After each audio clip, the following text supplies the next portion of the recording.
Mis hermanos, pueden abrir la palabra de Dios en Romanos, capítulo 4.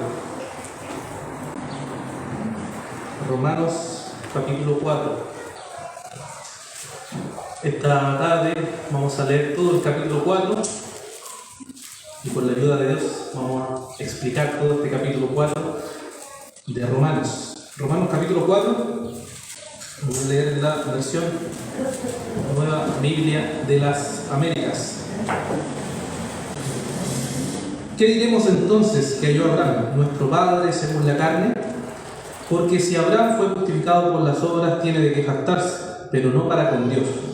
Porque ¿qué dice la Escritura? Y creyó Abraham a Dios y le fue contado por justicia.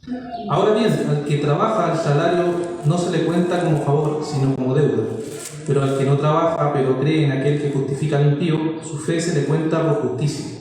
Como también David habla de la bendición que viene sobre el hombre a quien Dios atribuye justicia aparte de las obras. Bienaventurados aquellos cuyas iniquidades han sido perdonadas y cuyos pecados han sido cubiertos. Bienaventurado el hombre cuyo pecado el Señor no tomará en cuenta. ¿Es pues esta bendición solo para los circuncisos o también para los incircuncisos? Porque decimos, a Abraham le fue contada por justicia. Entonces, ¿cómo le fue contada? ¿Siendo circunciso o incircunciso? No siendo circunciso, sino siendo incircunciso. Abraham recibió la señal de la circuncisión como sello de la justicia de la fe que tenía mientras aún era incircunciso, para que fuera padre de todos los que creen sin ser circuncidados, a fin de que la justicia también se le tome en cuenta a ellos. También Abraham es padre de la circuncisión para aquellos que no solamente son de la circuncisión, sino que también siguen en los pasos de la fe que tenía nuestro padre Abraham cuando era incircunciso. Porque la promesa a Abraham o a su descendencia de que él sería heredero del mundo no fue hecha por medio de la ley, sino por medio de la justicia de la fe. Porque si los que son de la ley son herederos, vana resulta la fe y anulada la promesa. Porque la ley produce ira, pero donde no hay ley tampoco hay transgresión. Por eso es por fe, para que esté de acuerdo con la gracia, a fin de que la promesa sea firme, para que toda la posteridad, no solo los que son de la ley, sino también los que son de la fe de Abraham, quien es padre de todos nosotros. Como está escrito, te he hecho padre de muchas naciones delante de aquel en quien creyó, es decir, Dios, que da vida a los muertos y llama a las cosas que no son como si fueran.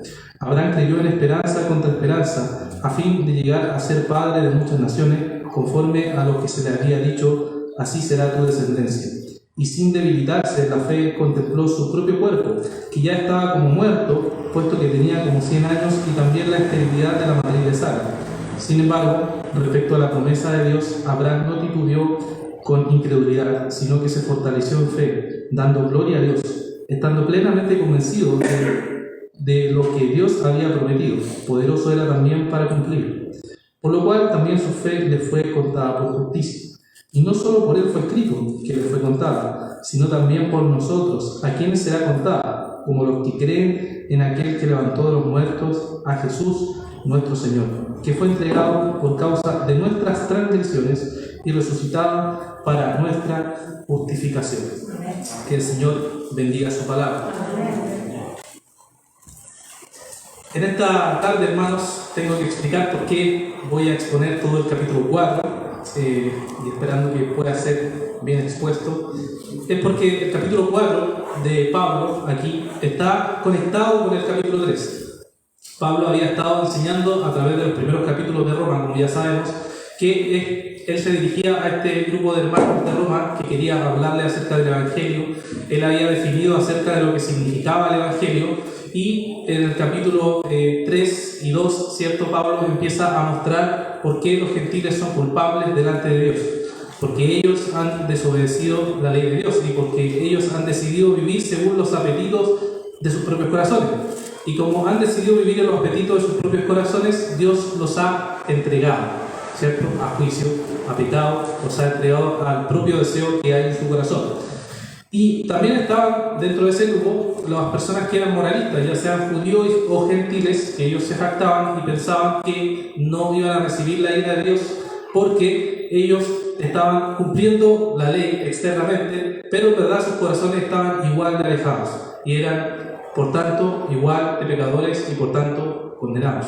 Y luego se dirigió a un grupo específico de personas que son los judíos, los cuales ponían toda su confianza en su nacionalidad o en lo que ellos tenían, que era la señal del pacto, la circuncisión, y ellos pensaban que por ser judíos simplemente iban a ser justificados por Dios. Entonces vemos que Pablo ha estado mostrando como todo este grupo de personas que se creen inocentes delante de Dios finalmente son culpables, ¿cierto? Y como el capítulo 3 resume todo, tanto judíos como gentiles, todos están destituidos de la gloria de Dios, todos merecen la condenación y todos van a ir a la perdición si no se arrepienten. Y en todo ese cuadro oscuro que Pablo ha descrito a través de esta carta de Romanos, entonces aparece la luz, la iluminación, que es el Evangelio, que brilla al medio de toda esta oscuridad y nos dice y nos muestra cómo el Evangelio entonces brilla con un gran esplendor, como una luz viva que alumbra, como un sol que llega sobre nosotros y simplemente ilumina todo, mostrándonos que Jesús expió nuestros pecados, o sea, Él cubrió nuestros pecados, sacó nuestros pecados, el Señor nos redimió nuestros pecados, o sea, nos compró con su propia sangre para ser parte de Él. Y también el Señor fue la propiciación por nuestros pecados, que recuerdan que era, ¿cierto?, la ira o el castigo que nosotros merecíamos cae sobre nuestro Señor Jesucristo. Y cuando termina el capítulo 3, si ustedes se dieron cuenta, Pablo hace ciertas preguntas para hacer reflexionar a los hermanos y decir: miren, hermanos, ¿ustedes se pueden jactar de algo? ¿Ustedes pueden tener alguna jactancia sobre algunas cosas? Pablo obviamente responde de forma muy breve: no se puede. Nadie puede jactarse de la salvación. Y luego hace preguntas si Dios es el Dios de los judíos solamente o también de los gentiles. Dice: no, es también el Dios de los gentiles. Y entonces, por medio de estas preguntas, los comentaristas han observado que la lógica de Pablo es que el capítulo 4 es una ampliación de esas preguntas. Esas preguntas que Pablo dice al final del capítulo 3, finalmente el capítulo 4 lo que busca hacer es responder a cada una de esas preguntas, pero de una forma un poco más amplia.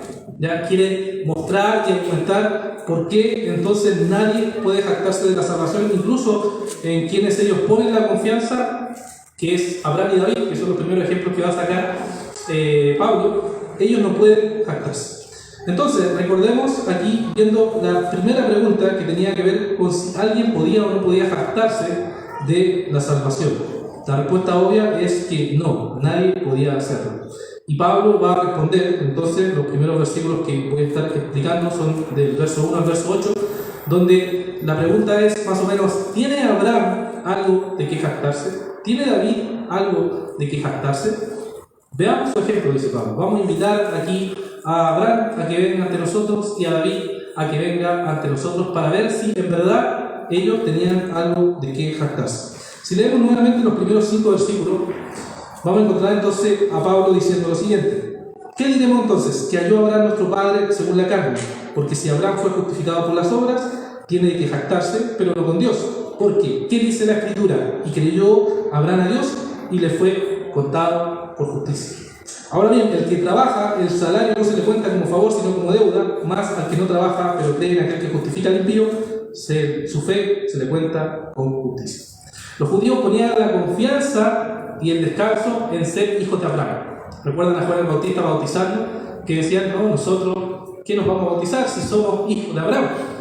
Y Juan el Bautista cierto le dice: no digan dentro de ustedes eso, porque en verdad todos necesitan la salvación, todos necesitan el Evangelio y necesitan arrepentirse de sus pecados. Entonces ellos tenían ese error, confiar en Abraham como el descanso de su salvación.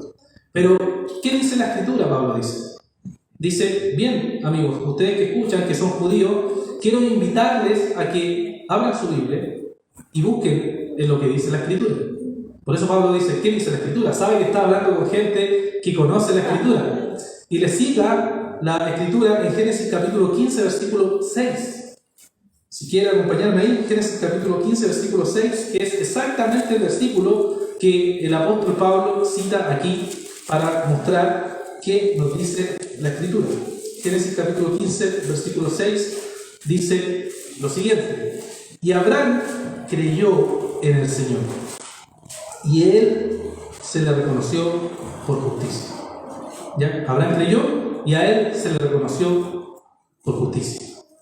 tenemos entonces este caso de Abraham. Si recordamos un poco el contexto, podemos ver que en el capítulo 12 Dios escoge a Abraham, le promete la tierra, la bendición, la descendencia. Capítulo 13 y 14, cuando Abraham llega a Egipto, miente acerca de su esposa, Sara, la primera vez que miente, después vuelve a mentir, y también se ve involucrado en algunas guerras y también en el rapto que hacen de Lot y su familia, y él parte a buscarlo para rescatarlo. Después de eso, ¿cierto?, conoce al famoso Melquisedec, y el libro de Hebreos nos explica un poco más sobre eso. Y vemos entonces ese más o menos el contexto que avanza hasta el capítulo 15, donde nuevamente Dios aparece, le dice: yo soy tu escudo, pon la confianza en mí. Y entonces Abraham, ¿qué hace? Cree a esas palabras de Dios. Cree a lo que Dios le dice, que tiene que confiar en Él, que tiene que descansar en Él. Y por tanto, esa creencia, esa confianza de Abraham, nos dice la Escritura que le es contada por justicia. O sea, esa creencia de Abraham lo justifica delante de Dios. No por obras, sino simplemente porque Dios le atribuyó justicia a Abraham. Y el comentario del verso 4 es que, bueno, es que si alguien trabaja, cuando nosotros trabajamos, no esperamos que después de trabajar nos digan: bueno, te doy este sueldo que es un regalo.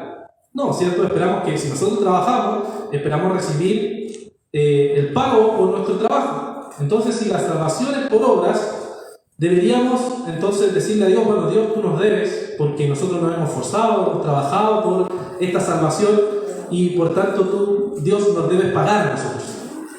Y esa es la lógica que el apóstol Pablo dice. Pero en verdad, como la salvación no es por obras, sino por gracia, no puede ser así. No puede tratarse o verse de esa manera. Entonces, Pablo expone aquí a Abraham, o pone a Abraham como un ejemplo para mostrarle a los judíos que la salvación de Abraham no fue una salvación por sus obras. Si ustedes ponen la confianza en Abraham, ustedes están perdiendo el foco. Si ustedes creen que Abraham fue alguien que jamás pecó y que con sus obras se portó muy bien, y eso lo justifica, ustedes están muy equivocados. Porque solo hay que leer la historia completa de Génesis, ¿no? Sobre Abraham mintiendo, Abraham desconfiando de Dios, y muchos más ejemplos que podemos ver, como así muchos más personas que el Señor usó. Entonces no podemos pensar que Abraham fue justificado por sus obras, sino que fue justificado por gracia. Eso es lo que tienen que entender, está diciendo Pablo. Y luego dice: bueno, ya vimos a Abraham, veamos entonces el segundo ejemplo, veamos a David. ¿Qué nos dice los versos 6 al 8, poniendo el ejemplo de David? Dice la Escritura: como también David habla de la bendición que viene sobre el hombre a quien Dios atribuye justicia aparte de las obras. Bienaventurados aquellos cuyas iniquidades han sido perdonadas y cuyos pecados han sido cubiertos. Bienaventurado el hombre cuyo pecado el Señor no tomará en cuenta. Aquí lo que está haciendo el apóstol es citar nuevamente la Escritura, pero en este caso está citando el Salmo 32, versos 1 y 2, y él está mostrando este texto que fue escrito por David después, al igual que el Salmo 51, después de haber pecado con el gran pecado de David que todos conocemos seguramente, que es que él adulteró y además asesinó a Urías, el heteo, para poder quedarse con su esposa, ¿cierto? Él era un hombre conforme al corazón de Dios, dice la Escritura. Sin embargo, pecó de esta manera grave delante del Señor. Y él dice: bueno, es bienaventurado aquel a quien se le atribuye justicia de Dios sin haber hecho ninguna obra.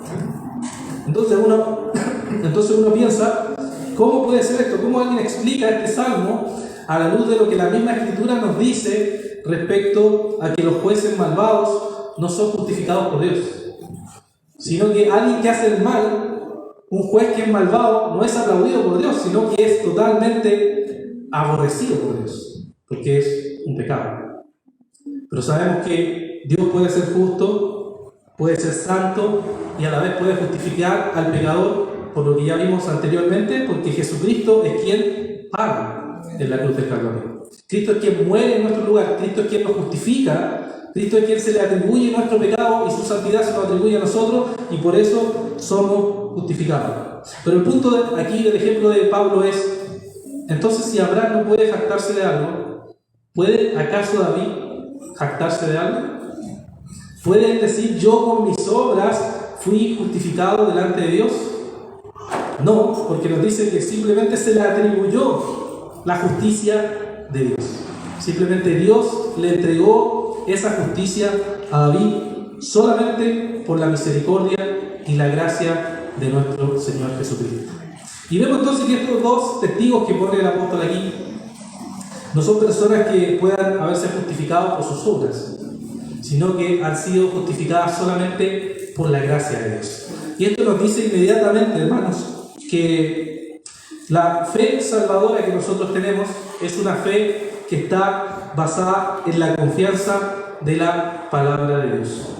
La fe que nosotros tenemos es una fe que ha sido puesta y ha descansado en la palabra de Dios. Pablo muestra que Abraham creyó y que David creyó y simplemente por eso han sido justificados delante de Dios. Y seguramente todos nosotros sabemos eso teóricamente. Todos hemos leído algo del libro de Romanos, o hemos pensado, o hemos escuchado incluso estos sermones hacia atrás de los que hemos estado hablando acerca de Romanos. Y pensamos, bueno, yo sé que eso es el Evangelio.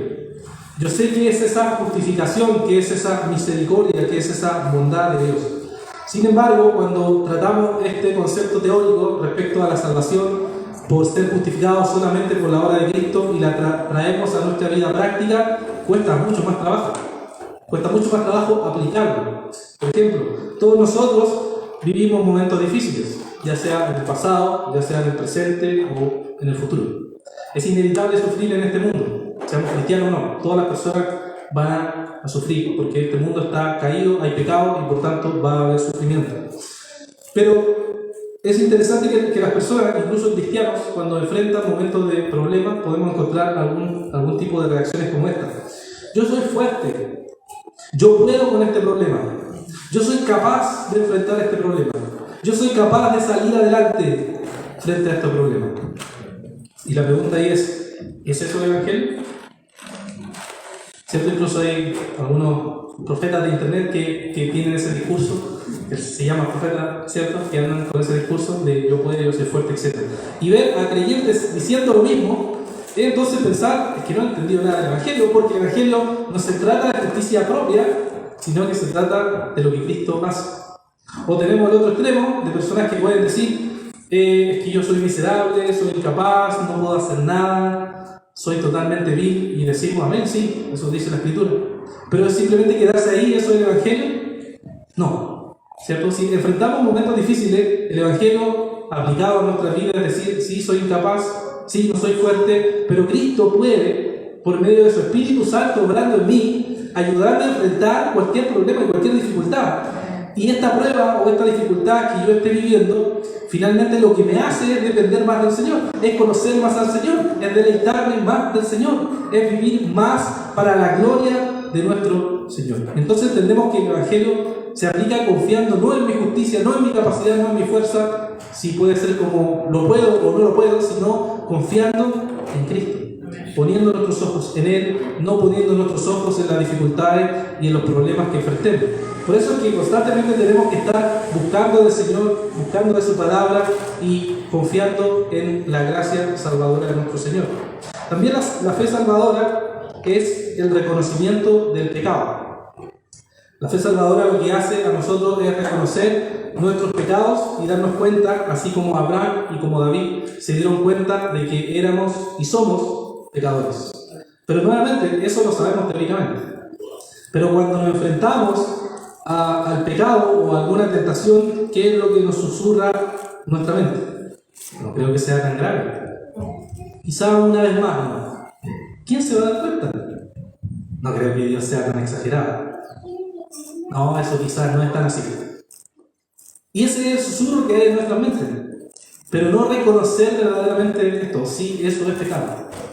No me refiero a cuando estamos con los demás, porque eso es fácil, ¿cierto? Cuando estamos entre nosotros, podemos decir, sí, eso es pecado, hermano, eso está mal.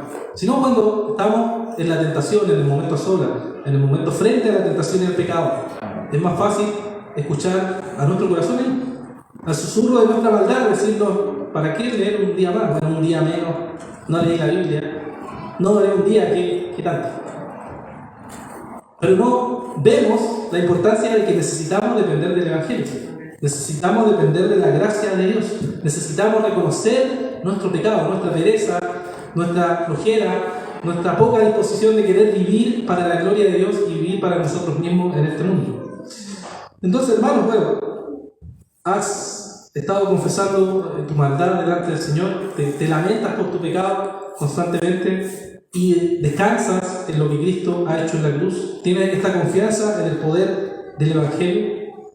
Si es así, entonces no te puedes jactar de nada, sino que simplemente descansas en lo que Cristo ha hecho en la cruz con su obra perfecta. Entonces Pablo aborda esa primera pregunta mediante estos dos ejemplos que él presenta aquí para que nosotros pensemos respecto a nuestra vida.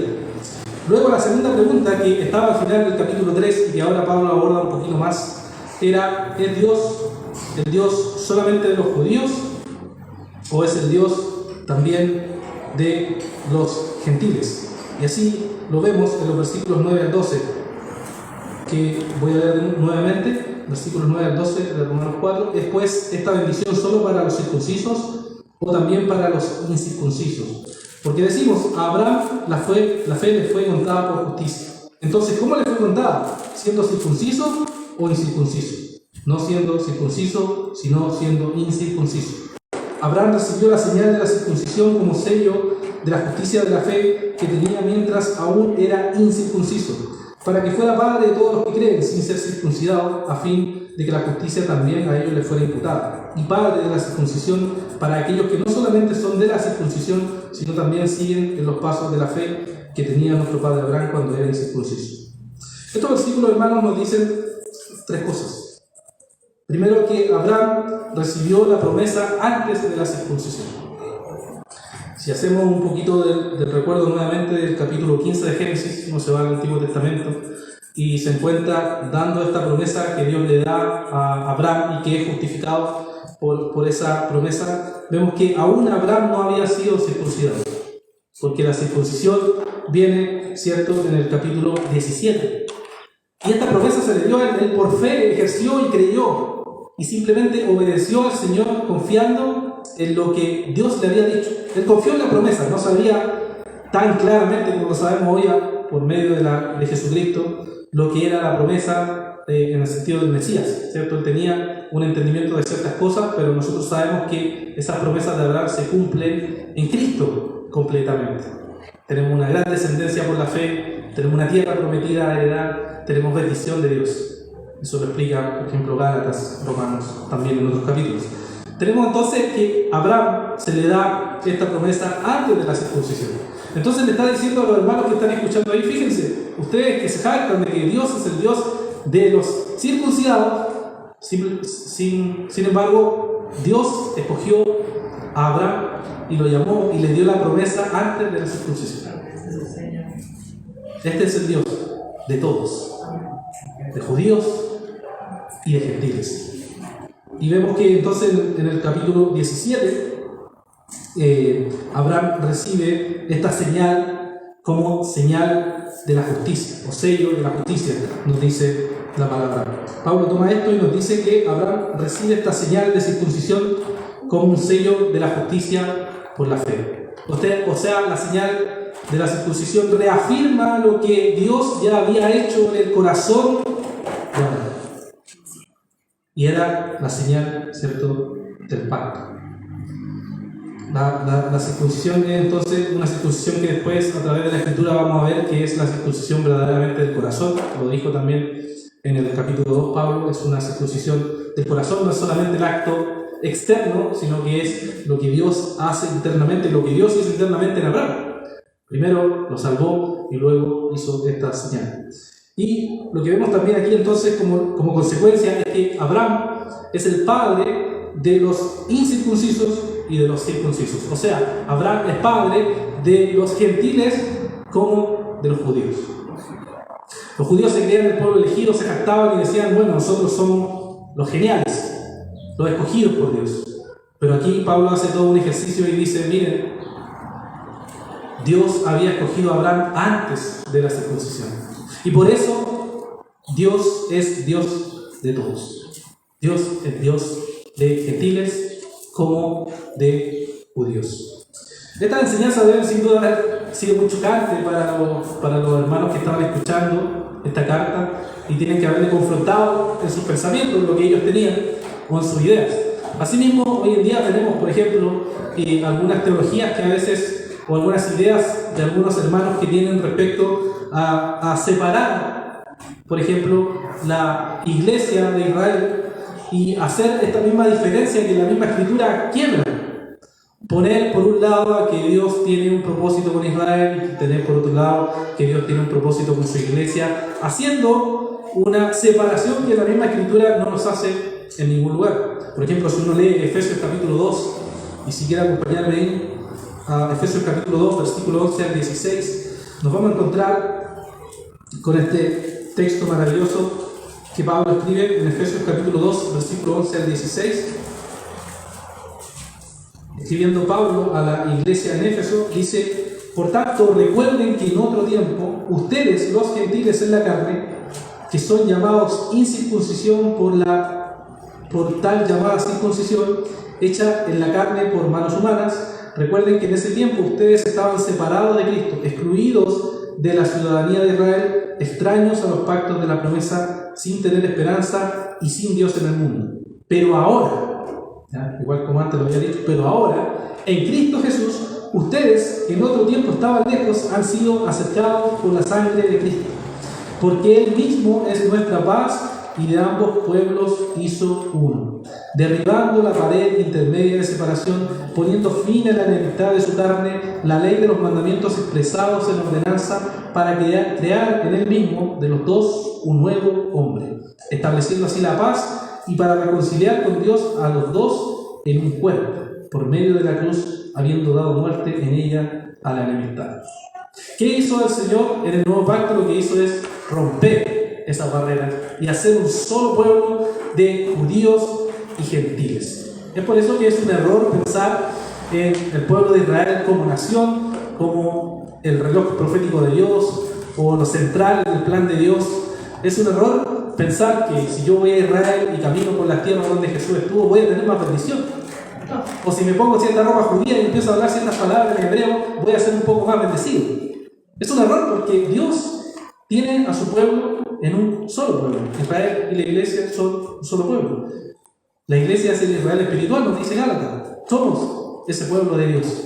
Y ahora nosotros lo que hacemos es todos juntos alabar y glorificar al Señor y agradecer por lo que el Señor ha hecho en la cruz del Calvario.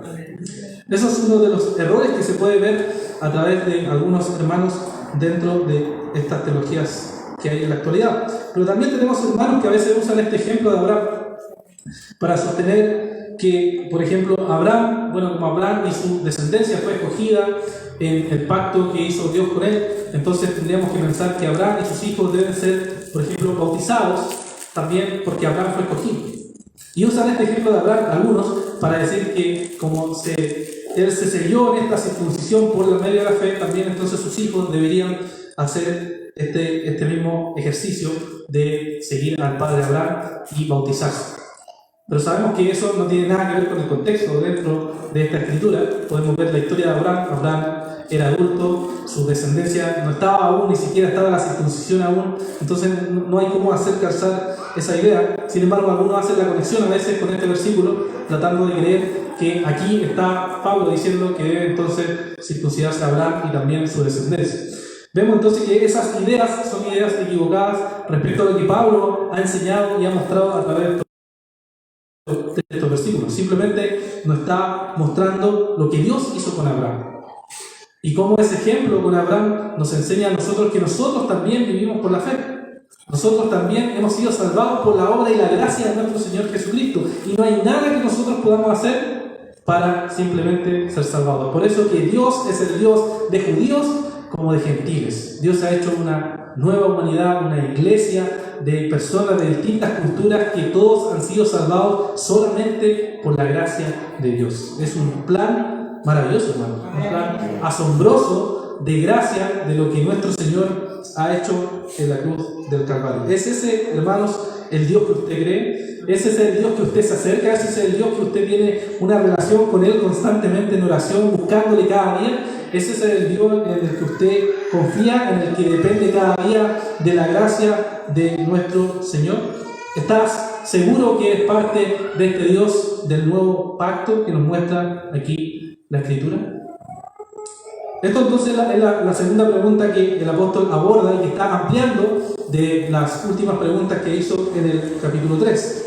Y luego la tercera pregunta, uno la puede encontrar desde el verso 13 al verso 22. Verso 13 al verso 22.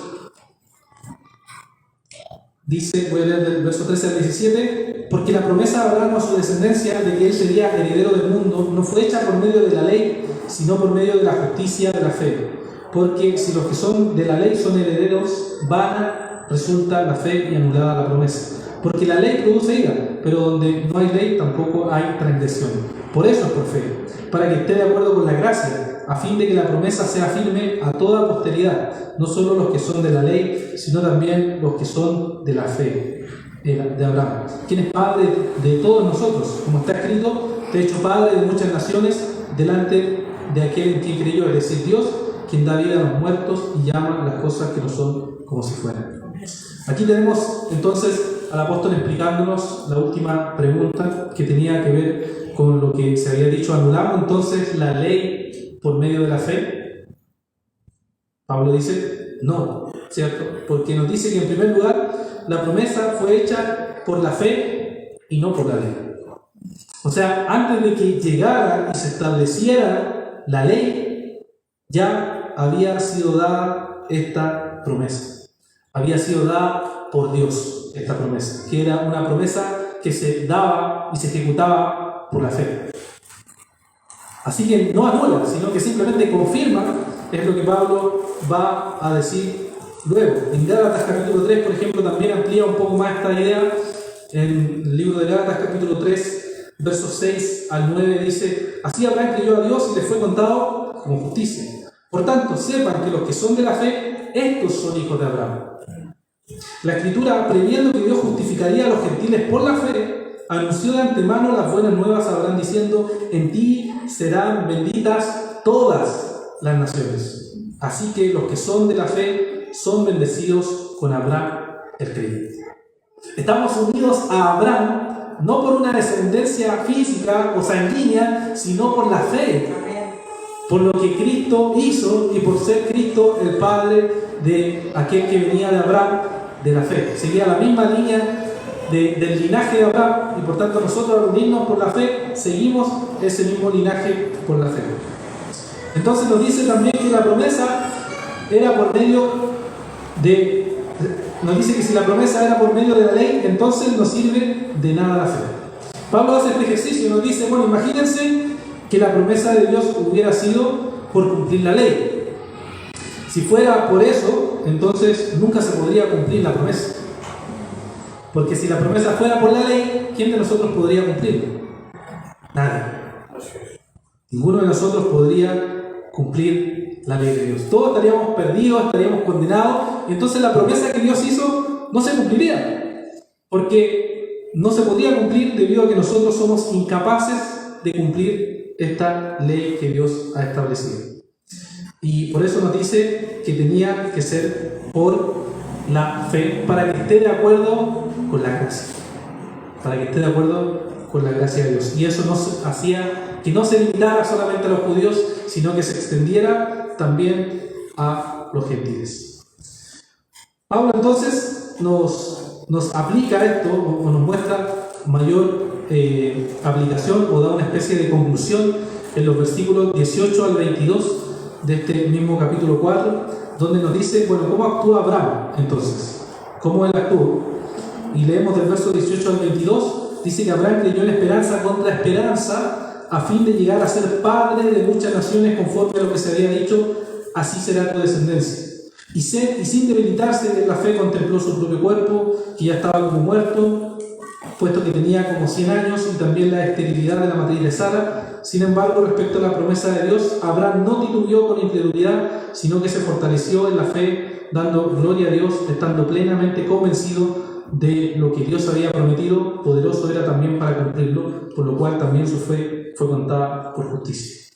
Aquí nos dice que Abraham, a pesar de la dificultad y del contexto que él estaba viviendo, que normalmente, naturalmente, era muy probable lo que Dios le había dicho a Abraham.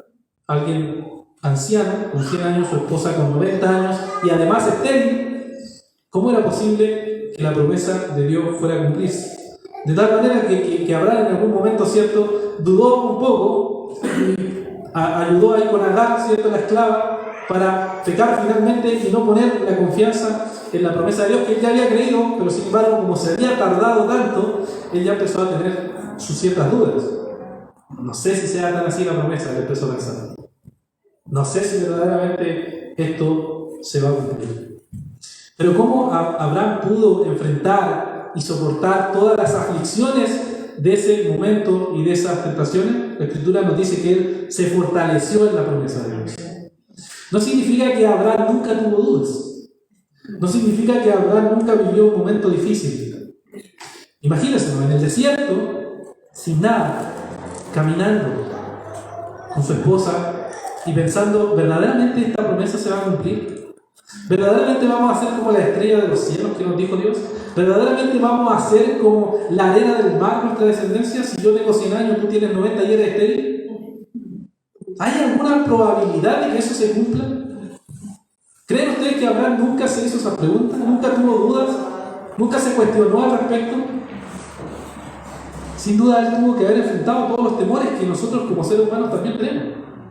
Empezamos a preguntarnos, empezamos a decir, ¿por qué pasa esto? ¿Por qué enfrentamos esto? ¿Por qué sucede esto? ¿Qué pasa con la promesa que Dios estableció? ¿Se va a cumplir o no se va a cumplir? Y entonces nos muestra que Abraham pudo soportar esas dificultades por medio de fortalecerse en las promesas de Dios. Y es lo mismo que nosotros, hermanos, tenemos que hacer, fortalecernos en las promesas de Dios. Pero primero uno puede ver dos cosas importantes aquí.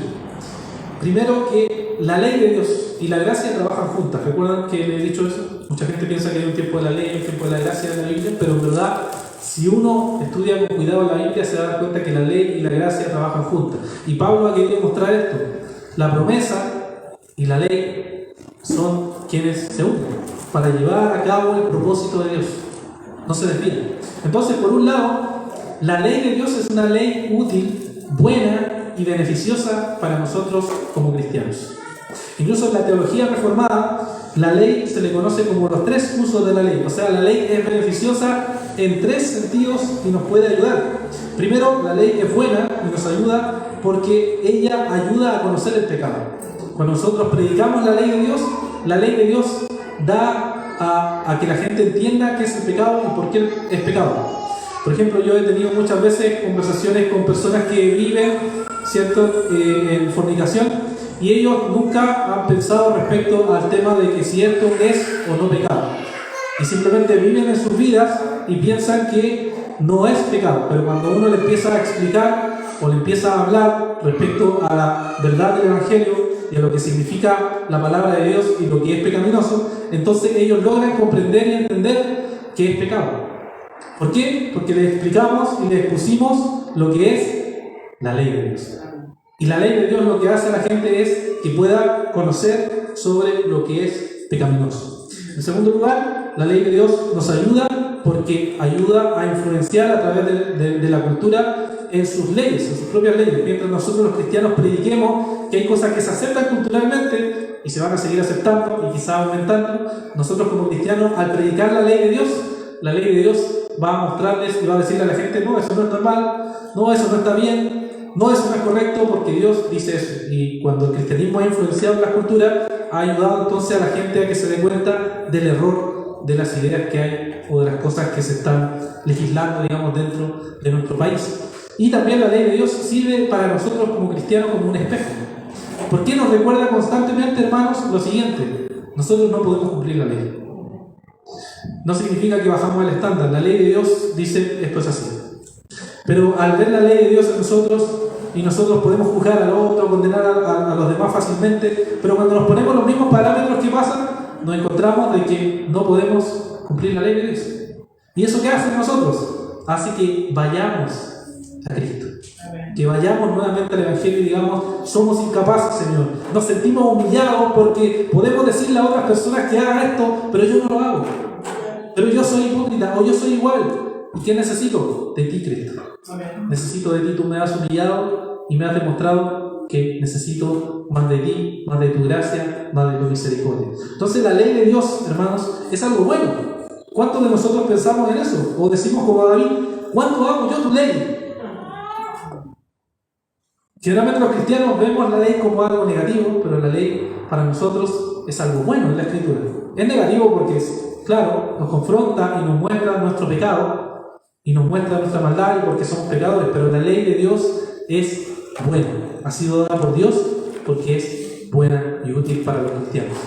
Y también, en segundo lugar, lo que podemos ver aquí es que, hermanos, lo que tenemos que hacer es que, igual que Abraham, igual que él que pecó y tuvo dudas y tuvo temores y actuó de forma pecaminosa, lo que hizo frente a los momentos de dificultades fue que él se fortaleció en las promesas de Dios. Pero aquí, obviamente, una advertencia: las promesas de Dios que están en la palabra de Dios. No en lo que yo crea que puede ser una promesa y no tenga ningún fundamento bíblico. Y diga, oye Dios, ¿por qué no estás cumpliendo lo que yo te pedí? Si tú me prometiste esto. La pregunta es, ¿verdaderamente lo que tú crees que es una promesa de Dios es una promesa de Dios? ¿O es lo que yo creo que puede ser una promesa de Dios? ¿O es una mala interpretación de la Biblia de lo que yo creo que es una promesa de Dios? Por ejemplo, Dios nos prometió no sufrir en este mundo. Dios nos prometió prosperidad para siempre en este mundo. Dios nos prometió que íbamos a tener toda nuestra casa propia en este mundo. Dios nos prometió que todos íbamos a tener auto en este mundo. Dios nos prometió que no íbamos a enfrentar acaso muertes en este mundo. No, ninguna de esas cosas está prometida en la Biblia. La Biblia nos describe con claridad que vamos a sufrir, hermanos. Quizá ahora no, quizá ahora no esté sufriendo, o ahora sí, yo no lo sé. Dios sabe cómo está su vida. Pero el sufrimiento llegará. ¿Y qué vamos a hacer para enfrentar ese sufrimiento? Lo mismo que Abraham hizo hoy. Se fortaleció en las promesas de Dios. Yo sé que ahora estoy sufriendo, yo sé que ahora estoy llorando, yo sé que ahora la cosa está difícil, pero ¿qué dice la Escritura? Cristo va a volver, Cristo va a resucitar, nosotros vamos a ir con el Señor, nuestros cuerpos van a ser transformados sin pecado en gloria para siempre, nosotros vamos a estar para siempre en la presencia de Dios, nosotros vamos a deleitarnos para siempre, gozo eterno y abundante para siempre. Esas cosas deben alentarnos, hermanos. Esas cosas deben recordarlas nuestros corazones, porque nuestros corazones son incrédulos. Dicen intelectualmente creer en la Biblia, pero cuando llegan los momentos, nuestro corazón se resiste a creer lo que la Biblia nos dice verdaderamente. Se resiste porque es nuestro corazón incrédulo y pecaminoso. Y por eso Pablo termina, después de haber respondido a estas preguntas de forma más amplia, dice lo siguiente en los versos 23 al 25. Dice, y no solo por él fue escrito que le fue contado, sino también por nosotros, a quienes será contada como los que creen en aquel que levantó de los muertos a Jesús nuestro Señor, que fue entregado por causa de nuestras transgresiones y resucitado para nuestra justificación. Esto no fue solo escrito para los hermanos de Roma del primer siglo, sino que fue escrito para todos nosotros como cristianos. Y nos recuerda lo siguiente, que nosotros, al igual que Abraham, hemos sido justificados por la fe. ¿Y qué es lo que nosotros creemos? ¿Cuál es nuestra confianza? Es lo que Cristo hizo. Cristo murió, Cristo resucitó y Cristo va a regresar. Y esa es la promesa que tenemos, hermanos. Esas son las promesas. Y vea el capítulo 11 de Hebreos. Todos enfrentaron momentos muy difíciles, pero murieron confiando en Cristo. El mundo se va a reír, el mundo va a decir, esto está loco, pero Cristo va a cumplir su promesa. Porque Él es Dios fiel, Él es Dios bueno, Él es Dios verdadero. Quizás nosotros no vamos a ver los frutos de predicar, los frutos de evangelizar, los frutos de guiar a nuestros hijos en la fe, o quizás sí, nadie lo sabe. Pero sí podemos saber que Dios va a cumplir su palabra. Dios va a llevar a cabo su propósito, Dios va a cumplir lo que ha dicho en su palabra, porque es un Dios verdadero, un Dios bueno, y por tanto tenemos que arrepentirnos constantemente de nuestro pecado, no creer en Cristo, no creer en su palabra y confiar nuevamente en el poder de su evangelio. Eso es lo que Pablo ha intentado mostrarnos. Miren a David, miren a Abraham, no porque son perfectos, sino miren que confiaron. Aún en las circunstancias más difíciles de su vida, confiaron en Cristo, confiaron en su palabra y confiaron de que Dios es bueno y misericordioso. Oremos, hermanos.